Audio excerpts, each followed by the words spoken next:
Ana María. Hola Zaira, ¿cómo estás? Bien, gracias. ¿Tú? Muy bien, gracias Zaira. Tú eres autora del cantor parrandero Octavio Mesa y ese es un relato sobre un personaje muy importante para la historia de la música, no solo de Antioquia, sino que yo diría de todo el país. Un personaje que nos dejó un legado musical que cada tanto, especialmente los diciembres, se reitera. Incluso tan normal estar tarareando, cantando sus canciones. Pero detrás de este libro también hay una historia que en algunos espacios has contado, que llegaste a la casa de él sin saber mucho sobre quién era, sino que ibas más en busca de un relato sobre la época del narcotráfico y terminaste encontrándote con la vida de una leyenda. Yo sé que tuviste mucho tiempo guardado un cuaderno que te dio el mismo Octavio Mesa, que te pidió que contara su historia. Y me preguntaba si Ujú. cuando sale en la convocatoria de las becas de creación, de pronto para ti eso fue como una señal de ponerte al día con esa deuda, o cómo fue que llegaste finalmente a consolidar el tema del libro. Bueno, por ese momento, resulta que yo venía pasando como un proceso de duelo por el fallecimiento de mi madre. Entonces, pues yo venía bailando mucho porque estaba terminando la licenciatura en educación en danza en la Universidad de Antioquia. Y resulta que ese proceso, pues como que me desencanta un poco, no sé, la muerte siempre lo confronta a uno. Entonces me desencanta un poco como de la danza, sí, y me puse a escribir otra vez porque pues, yo sentí que si no hacía algo, pues me iba a deprimir terriblemente. Entonces volví a escribir. Cuando vi la oportunidad de las becas, pues pensé, porque de todas maneras, o si era una beca o no, ese era un compromiso que tenía que hacerlo. Las becas de clase es un poco impulsar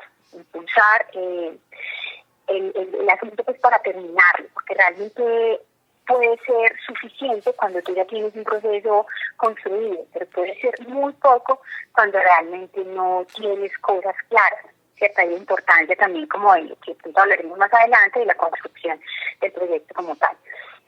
Entonces, lo que hice fue cuando vi las becas, dije, bueno, esta es una oportunidad para seguir trabajando en esto. Si me la gano o no importa, voy a seguir en esto porque creo en ese proyecto.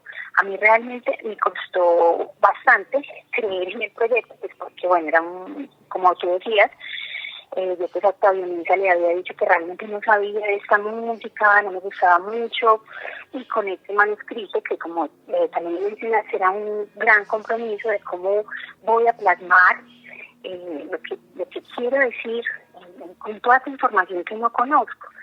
Entonces así fue que, bueno, decidí presentarme a la beca, eso fue en el año 2017, a la beca de literatura, modalidad, periodismo narrativo. Bueno, ahí dijiste algo muy clave, y es que independiente que te la ganaras o no, pensaste que también era la oportunidad de asentar la idea, escribirla en un proyecto, eso te iba a dar una ruta. ¿Cómo fue ese proceso y por dónde empezaste? Bueno, pues como de todas maneras hay unas bases, digamos que hay unas bases que tú tienes que hacer. Hay algo que me parece fundamental en esto y es la metodología. A veces, pues, cada autor tiene su propia metodología, hace sus propios caminos para la creación. Eso es muy, muy independiente, porque pues el ejercicio de escritura se vuelve independiente así tú hagas, que su trabajo de reportería, que tienes que hablar con mucha gente y todo eso. Entonces, para mí, digamos que lo que yo tenía que resolver era cómo redactar la metodología que yo ya había aplicado. ¿Cierto? Las entrevistas, y que en esto también se incluyera, digamos, como la pregunta narrativa o la propuesta narrativa y estética, que también eso hace parte, obviamente, pues de lo que tú estás buscando allí. Entonces, en este caso particular, la búsqueda era más bien de un lenguaje sencillo, pues para que no visionara mucho de los personajes, principalmente de Octavio Mesa, que pues obviamente con su habla rústica y su forma de ser tan auténtica, pues de pronto si yo me buscaba palabras o cosas como muy, no sé, muy adornadas, como que no cabía ahí, no era como ponerle, digamos, corbata o frac a la música parrandera, entonces no tenía sentido. porque de todas maneras uno cuando está pues escribiendo siempre tiene como muchos deseos de buscar en el lenguaje algo que te suene, que eso es lo que me parece pues importante, porque además también estaba escribiendo sobre música. Creo que eso es como lo más importante, que esa metodología, como se redacta, y a partir de eso también las fases en las que tú, en el tiempo que tienes estipulado la beca, vas a usar el tiempo que te falta para construir el proyecto. Obviamente todo esté muy tejido con cronograma, porque pues es bien importante que esas cosas se puedan cumplir claramente. Y en la metodología, uno cree que hay cosas que se van dando, en la creación hay cosas que se van dando en el mismo hacer, pero me parece importante tener una estructura. Cuando tú tienes la estructura clara del material que tienes, tú dices, bueno, yo quiero hacer esto en 3 capítulos, en 4, en fin, como salga, y teniendo en cuenta que en el transcurso eso se puede transformar. No creo que la metodología o, digamos, la estructura que te planteaste sea una camisa de fuerza que no te vas a poder quitar. Todo lo contrario, dejar que eso sea fluido también, porque pues los procesos creativos en el mismo momento se van construyendo y van apareciendo cosas absolutamente magníficas, y yo creo que eso es como lo importante del proceso de creación en escritura, bueno, en cualquier arte, es como escuchar lo que está pasando en el momento que estás construyendo, porque ahí creo que se abren las puertas a que de pronto pues puedas decir cosas que antes no habías visto. Entonces eso me parece muy importante para esto. Definir también cómo encontrar el tono, digamos que cada historia tiene su tono. El profesor Jaime Alberto Vélez decía que el tono es la distancia afectiva frente a la historia. Entonces, de alguna manera, cuando uno ya puede escuchar ese tono, ahí yo creo que el reto creativo es sostener ese tono después de que lo encuentras. Hay algo que también me llama la atención en este proyecto, y es que me he encontrado con muchos becarios que se han presentado a las becas por una idea que se les ocurre cuando ven la convocatoria, o que llevan, digamos, un tiempo reciente trabajando en una idea, pero aquí estamos en un caso donde llevas mucho tiempo y es como que tuviste que regresar a esa idea inicial, retomarla, refrescarla, y eso denota una tenacidad en ti, porque bueno, mucha gente tiene proyectos en los que está ahí un tiempo desarrollándolos, pero después por alguna razón los abandona y nunca más los vuelve a ver. ¿Para ti fue un reto o una dificultad tener que hacer ese trabajo, retomar algo que, digamos, estaba ahí pendiente hace un tiempo? Pues la verdad no, porque yo creo que esas pausas también son necesarias. O sea, cada autor tiene su ritmo. Si nos distanciamos de un proyecto que tenemos en mente o que hemos estado trabajando, es porque es una distancia justa, también es necesaria por alguna razón. Es que yo creo que pues estamos en un mundo que nos exige muchas cosas. En mi caso, yo seguía trabajando, yo de todos modos seguía trabajando, pero obviamente pues cuando estaba tan entregada a la danza, paré porque pues no sé, estaba muy enfocada en el movimiento, pero la escritura, retomar la escritura pues también realmente no fue tan difícil porque la escritura también es muy corporal. A mí siempre me dicen como que como hago dos cosas tan distintas, y realmente pues pueden ser distintas desde el lenguaje, pero realmente el ejercicio de la escritura es con el cuerpo. Estás ahí con tu cuerpo, estás poniendo tu cuerpo también. Entonces no fue tan difícil. Y como te digo, creo que si hay proyectos que están ahí guardados en los archivos que tenemos en el computador, que es bueno olvidarlos. ¿Qué nos dicen ahora después de tanto tiempo que los hemos tomado distancia? Porque esa distancia también nos permite ver desde otras perspectivas, nos permite vivir otras cosas que seguramente nos van a dar también una forma de narrar especial, por decirlo así, o unas preguntas nuevas, porque yo creo que lo más importante de los libros es la pregunta o las preguntas que se responden, sin plantear la pregunta.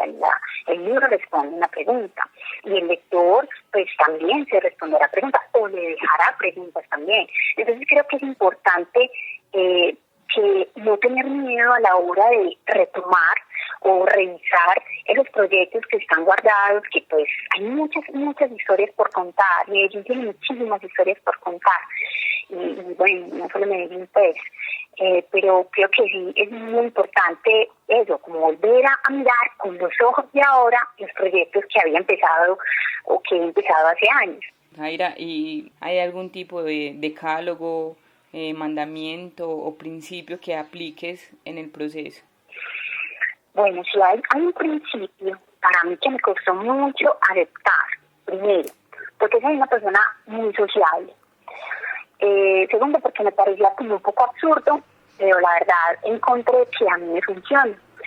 Y es el silencio. El silencio tiene otras cosas que lo acompañan. Entonces, tiene pues ahí anclada la soledad, de alguna manera, ¿cierto?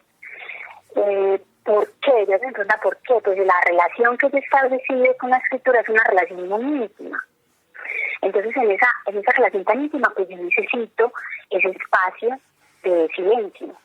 Y bueno, pues creo que es lo que a mí me funciona, porque me pongo en una sintonía distinta, y esa sintonía me ayuda como a escuchar y entender a ver para dónde voy, porque realmente pues a veces uno cuando está ahí sentado frente a tanta información, porque bueno, estamos hablando de periodismo narrativo, entonces ahí lo que más me interesaba era conocer la historia, conocer lo más posible la historia para poder contarla de la mejor manera posible. Entonces, a mí lo que me ayudaba era eso, lo que me ha ayudado pues para poder escribir, para sentarme a hacer procesos de escritura, de ese silencio y la soledad. Pues Aira, nos has dicho cosas muy importantes en esta llamada que seguro le va a servir a muchas personas que están pensando presentarse a becas, que tienen dudas y que seguramente al escuchar a otros ganadores puede que se les despeje, se les aclare el camino. Para ti fue muy importante la metodología, tener claro cuál iba a ser esta, respetando tu propio camino en la creación, tener muy definidas las fases del proyecto, contar con un cronograma que permitiera concluir y cumplir a tiempo todos estos objetivos que te fuiste exponiendo, ¿cierto? Y bueno, algo que nos dejas para el final es la importancia del silencio. Me gustaría agregar dos cosas también a lo que acabas de decir, ya que pues, hiciste el ejercicio de la síntesis. Una de las cosas es que es muy interesante aprovechar la beca también para que cómo el material dialoga con el público. Por ejemplo, el becario tiene un deber pues, de hacer una socialización. Entonces, bueno, me parecía un poco plano el ejercicio de socialización como en un espacio donde el público está allá al frente mío y yo soy como una conferencista. Entonces empecé como a pensar a ver cómo hago, porque pues el tema, como a quién le llega, ¿cierto? La idea inicial también era escribir sencillo para que la gente que no está habituada a la lectura pues se pusiera a leer, porque de todas maneras yo tenía claro que el personaje iba a atraer lectores que no están habituados a la lectura. Así fue como nacieron las tertulias Parranda. La tertulia Parranda, que se realizó en varios momentos, fue una experiencia muy linda, unas experiencias muy lindas, porque la primera fue en el Café Alaska, de hecho en Manrique. Entonces, como tratando también de mirar todo lo que había recorrido Octavio Mesa, porque Octavio Mesa creció en Manrique, pues parte de su vida la pasó allí, nació allí en este barrio. Entonces, fue muy significativo porque el Café Alaska ya no está en ese lugar. Ya he hecho un ejercicio que fue allí con amigos, audiovisual, donde está ese registro de la tertulia Parranda. Y fue muy bonito porque la gente del barrio estaba, la gente se quedó bailando. A mí me pareció genial que la gente pudiera quedarse bailando después de hacer, de presentar un proyecto de beca, porque todavía no era el libro, realmente en ese momento era la beca y estaba terminando, ya se había entregado, entonces estaba haciendo la lectura y eso fue muy lindo. Y otra cosa también que quería agregar para terminar a esta última pregunta que me haces, es que una cosa que no ha funcionado muy bien es pensar en el asunto. No necesariamente tengo que estar sentada echando palabras y borrando, porque a veces así se la pasa a uno, sino también pensando, mascullando las ideas y las imágenes también.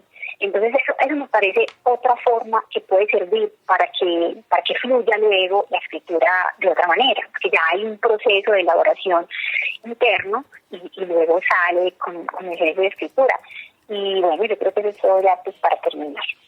Zaira, muchísimas gracias. Eso está muy bien, ese último aporte. También que el creador piense cómo devolver esa creación, cómo entregarla a quienes finalmente la van a poner también a circular con su propia palabra, ¿cierto? A leerla, al comentarla. Y bueno, muchísimas Vale. gracias de nuevo y estamos hablando.